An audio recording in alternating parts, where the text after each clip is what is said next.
வடமாகாணத்திலிருந்து முஸ்லிம்கள் இடம்பெயர்ந்து இன்றுடன் 25 வருடங்கள் பூர்த்தியாவதை முன்னிட்டு யாழ்ப்பாணத்திலும் புத்தளத்திலும் கவனஈர்ப்பு போராட்டங்கள் இன்று நடைபெற்றன. வடமாகாணத்திலிருந்து இடம்பெயர்ந்து புத்தளத்தில் வாழ்ந்து வரும் முஸ்லிம்கள் தங்களின் மீள்குடியேற்றத்தை வலியுறுத்தி இன்று ஆர்ப்பாட்டத்தில் ஈடுபட்டுள்ளனர்.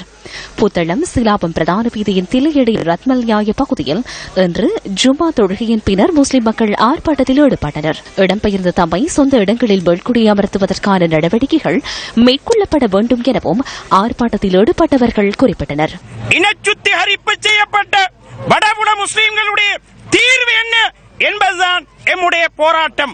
இலங்கையிலே 21 முஸ்லிம் பாராளுமன்ற உறுப்பினர்களை எம்முடைய போராட்டத்துக்கு இணையுமாறு நாம் அழைக்கின்றோம். ஒரு வீட்டை கூட்ட கட்டிக்கொள்ள முடியாத வடபுல முஸ்லிம்களாக நாம் வாழ்ந்து கொண்டிருக்கிறோம். நல்லாட்சிக்கான அரசாங்கம் எங்களுக்குரிய ஆணைக்குழுவினை அமைத்து சரியான தீர்மானத்தை எங்களுக்கு வழங்க வேண்டும் என்று நாம் வேண்டுகிறோம்.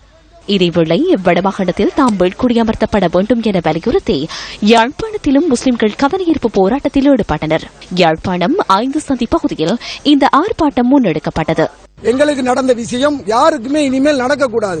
எங்களுக்கு எதிரிகள் யாருமே இல்ல. எங்களுக்கு நடந்த கொடுமையை போன்று வேற யாருக்கும் நடக்கக்கூடாது. எங்களுடைய தமிழ் முஸ்லிம் உறவண்டது உடைத்தெறியவும் மேலாம் போய்விட்டது, துடைத்தெறியவும் மேலாம் போய்விட்டது. 25 வருஷமாக எந்த தீர்வு திட்டமும் கிடைக்கக்கூடிய ஏற்பாடும் இல்லை. ஆளுங்கட்சியாக இருந்தாலும் எதிர்கட்சியாக இருந்தாலும் முஸ்லீம் கட்சியாக இருந்தாலும் தமிழ் கட்சியாக இருந்தாலும் 25 வருஷமாக முஸ்லீம்களை செய்த எந்த விமர்சனமும் எங்களுக்கு கிடைக்கப்படவில்லை.